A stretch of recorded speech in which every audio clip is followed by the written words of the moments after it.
Yo, what up, Street Dogs there, Kim? Alright, so the thought.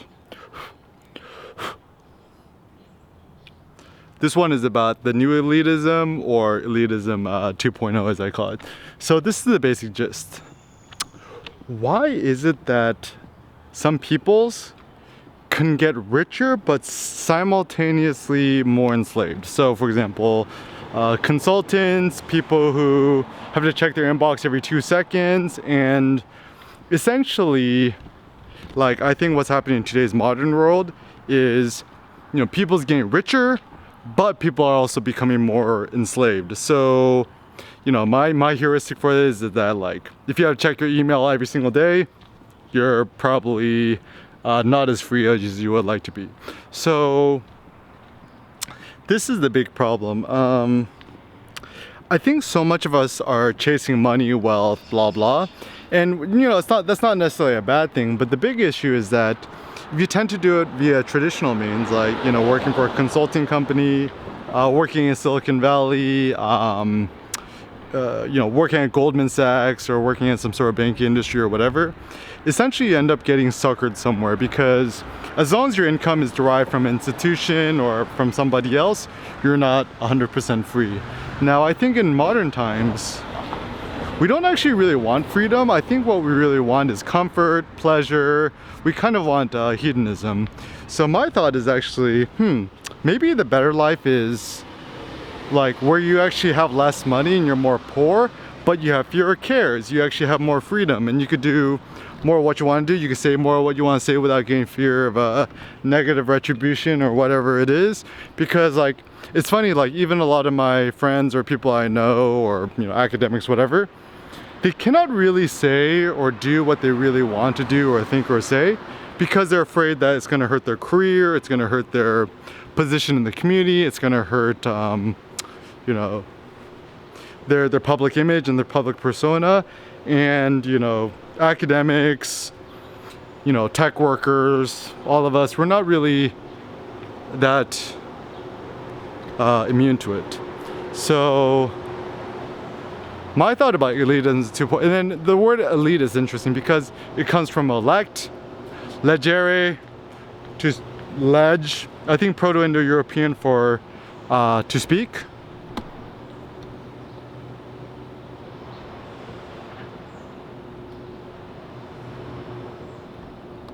So actually, my new theory about being elite in this new world of ours, to be truly elite is to be able to have the power to speak.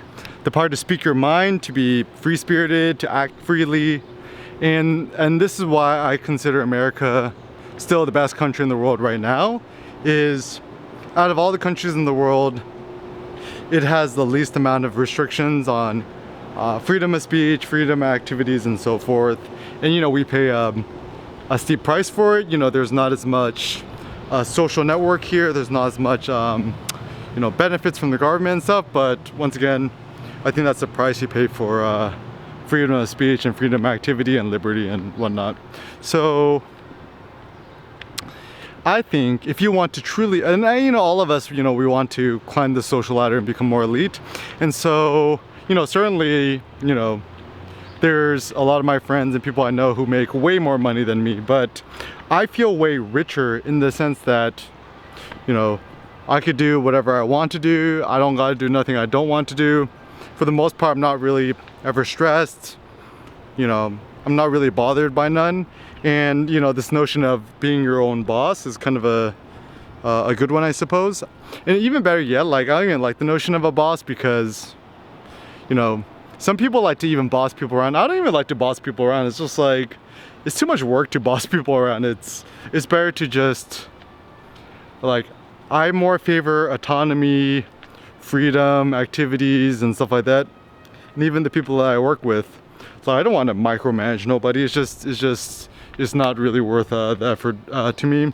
I like working with people and collaborating with people who are also self-driven individuals, people who don't need to be spurred on. But anyways, so the new elite. So what does that mean?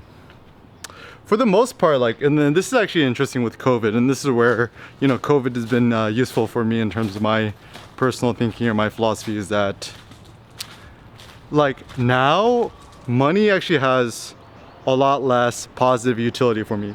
The only two things I spend my money on is one, pay rent, and two, buy meat, and maybe coffee. And then now that I just make coffee at home, it's like super cheap. I'm just buying the cheap Amazon light roast. It's actually pretty good, so kudos to whoever makes that. So as a consequence, my life has become way more simplified in I think a very good way. And so that gives me more freedom to walk, to think, to write, to blog, to vlog, and do all this stuff. And to me, life has become, it's really nice for me actually, is that like, I feel like as time goes on, life is getting better for me because I feel more free and, you know, and this is the thing that's interesting. Just because you're rich doesn't mean you're free, and also just because you're self-employed doesn't necessarily mean you're free either, because like if you're still a slave to your clients, then you don't have true freedom. And I think freedom's interesting because I think it's not a binary. It's not like you're either free or you're not free. It's, to me, it's more like there are certain degrees of freedom. So, you know, if you're self-employed but you have a lot of clients, you're still more free than, let's say, if you're employed by an institution. But, you know, who knows, maybe you just have a job that's like pretty chill. You actually might have more freedom than somebody who's always checking their inbox all the time. So it does seem that for me, in order to augment your happiness or to augment your power in life or to become more elite, means to have fewer cares, fewer responsibilities, and to allow yourself to be more childlike. Even now for me, my personal ambition isn't to become more serious. It's actually to become more childlike. I love the childlike spirit that I got, and I feel like the purpose of life isn't to work, it's to play. It's to play with a good conscience. It's to play in kind of a, I suppose, a meaningful way, in a creative, artistic way. And so when it comes to life, think about how you can position yourself to have more freedom in your life, and maybe know that the We New Elite, Elitism 2.0, is more about entrepreneurship, self-employment, sole proprietorship. You don't gotta make a quadrillion-dollar company. As long as you pay your rent and buy your meat and have a Wi-Fi connection, you should be good. So more turbo thoughts to come, but once again, we the new elite.